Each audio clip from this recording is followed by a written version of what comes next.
Good day, my name is Angelo. This is Nation's Voice Tower, your most preferred YouTube channel. How have we been? As for we over here, we've been doing just okay, all right. Without wasting much of your time, I would like to delve straight to the matter of the day, okay. Now, first of all, it's no longer news that Bola Tinibu and his cohorts are going to be facing a 72 hours of tribulation up to the first week of October, all right? And that means that this particular week is going to be really hot for Asiwaju Bola Ahmed Tinubu. Now, he has actually gone ahead to, fix his blushes or fix his flaws, all right? And cover his tracks. What has he gone ahead to do? He has asked the Economic and Financial Crimes Commission because of course, Abdul Rashid Bawa, I beg your pardon, is no more there. He has been in detention. So Bola Tinubu has asked that the EFCC should currently do something for him, and as well as not only him, other members of the APC who were mentioned. All right, EFCC is currently under imminent destruction, according to our sources, and Bola Tinubu and Remi Tinubu feel that the end is near on their past records, okay, and Bola Tinubu is trying to cover his tracks by asking the EFCC to destroy lots of bad records and files that are against him and other members of the APC.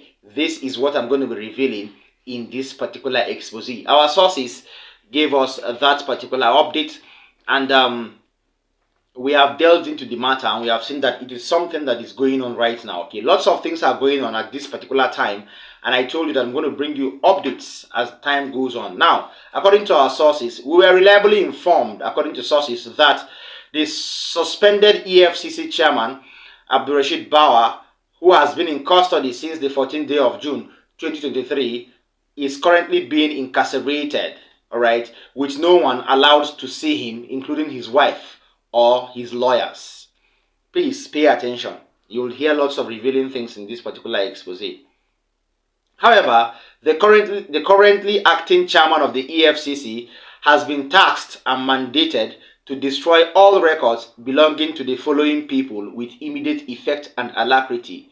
This is one of the reasons why Abdul Rashid Bawa was arrested and suspended. Forget about his illicit dealings. Of course, everybody has a bad record. But Bola Tinubu saw this coming, and he took away Abdul Rashid Bawa so that he would have access to the EFCC records anytime, any day. All right. Now, first on the list of people whose records are supposed to be destroyed with immediate effect by the EFCC are Bola Tinubu himself, Kashim Shettima, his vice president, and then former governor of Zamfara State.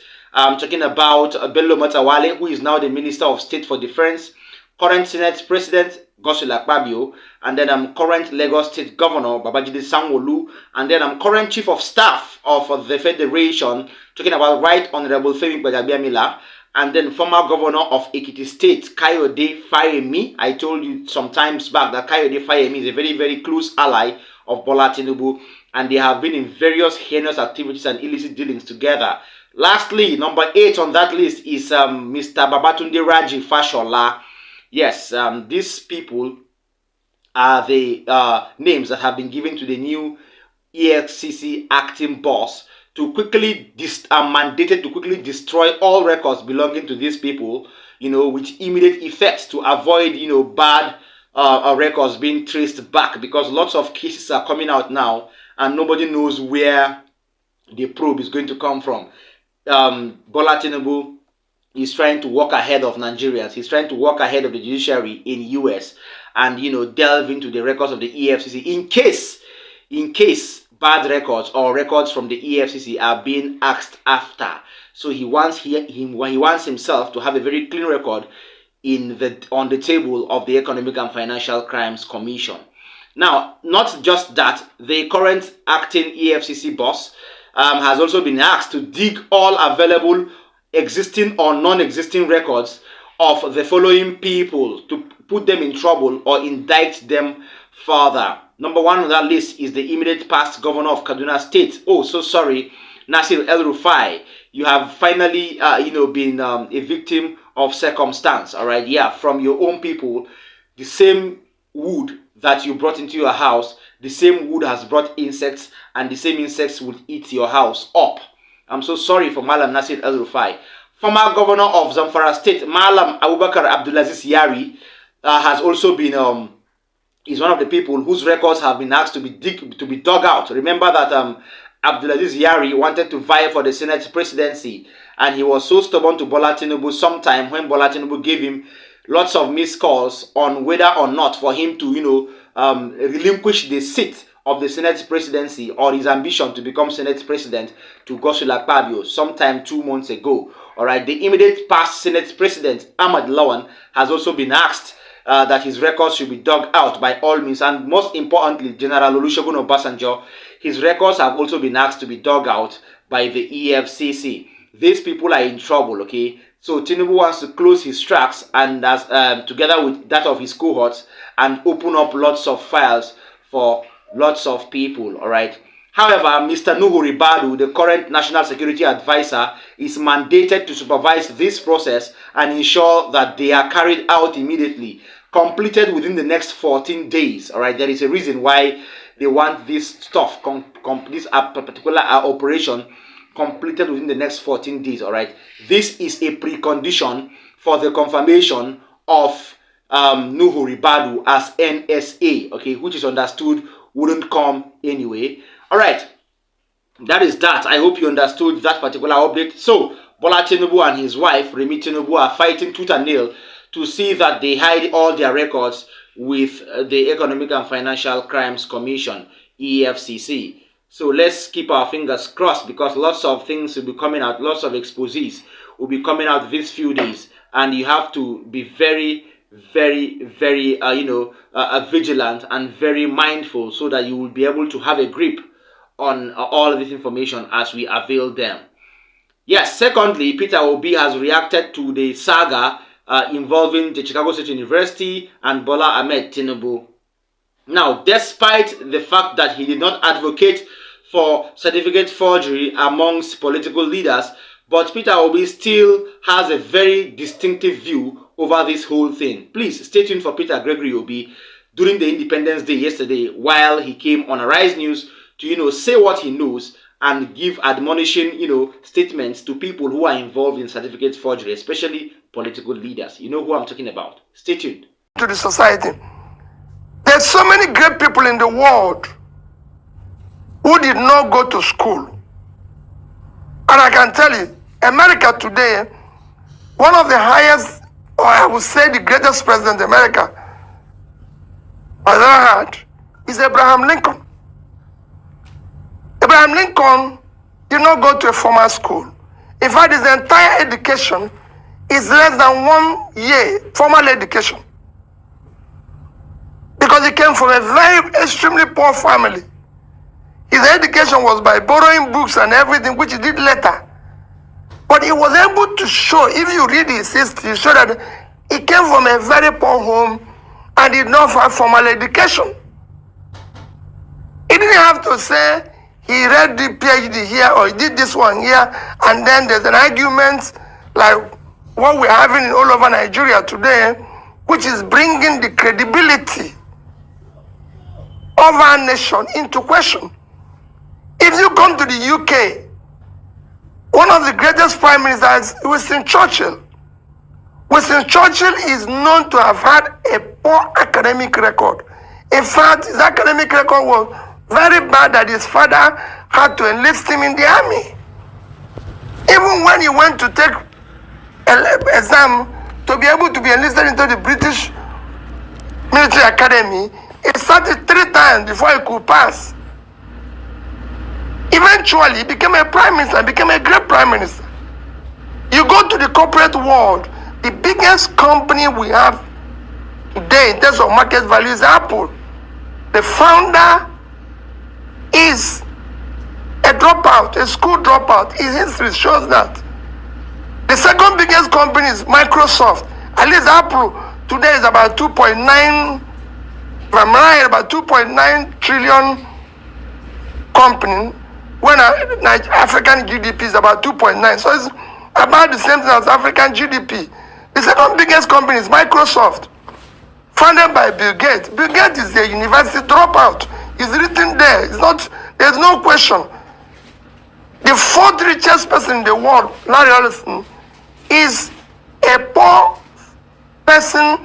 The mother had to give up for adoption when he was 9 months. All right. That's So you don't really have to have all the degrees in the world to be great. But you need to be honorable about your past, so we can know who exactly you are and everything. The world are bound by great people who have poor past and no education, and that forms part of their greatness. All right, Peter Gregory will be there. He has finally, spoken on the certificate forgery saga, and well, that is how it should be.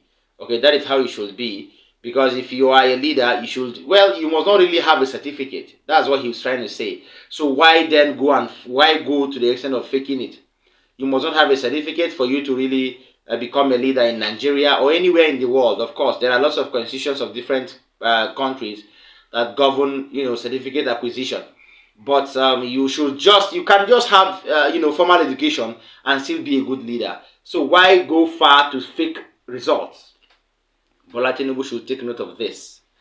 Finally, organized labor have purportedly reached or are yet to reach an agreement with the federal government to suspend the strike in the last minute of yesterday. All right, a move by the federal government led by Chief of Staff Femi Gbajabiamila, and of course he represented Bola Ahmed Tinubu in that meeting.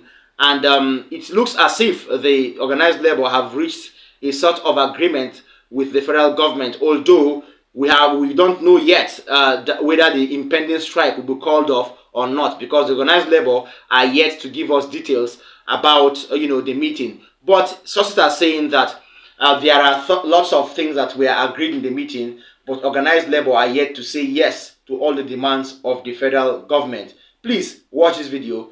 Afterwards, I will explain more. We've been at a closed-door meeting with labor and government side since 3 o'clock. We're now at 7 o'clock, so it's been about a 4-hour meeting. A lot of issues were addressed, issues that concern the Nigerian worker, the average Nigerian worker, pertinent issues. I can't begin to reel them out here, but I am happy to say that after 4 hours, we have reached certain agreements that inure to the benefit of the Nigerian worker. Agreements on wage bill, agreements on committees, on salary increment, agreement on the CN bosses, agreement on several other things, I believe, both TUC, labor, and government side. We expect that labor will call a meeting of their various branches and executive tomorrow to present the agreements that have been reached, and we pray and we believe and we hope that the strike will be called off on Tuesday.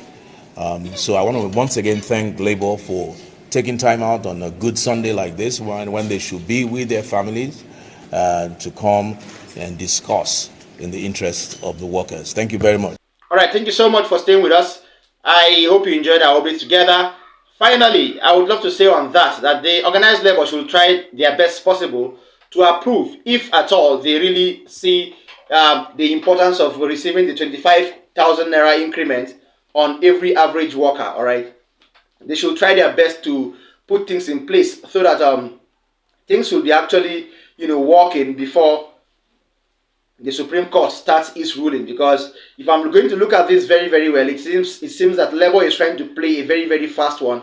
But let us hope it is not that way. Please stay tuned. Thank you so much for staying with us. I hope you enjoyed our videos together. I would like to urge you to like our videos, share them, watch till the end, and then drop a comment for us in the comment section. Please subscribe to this channel if you haven't. See you next time. Bye.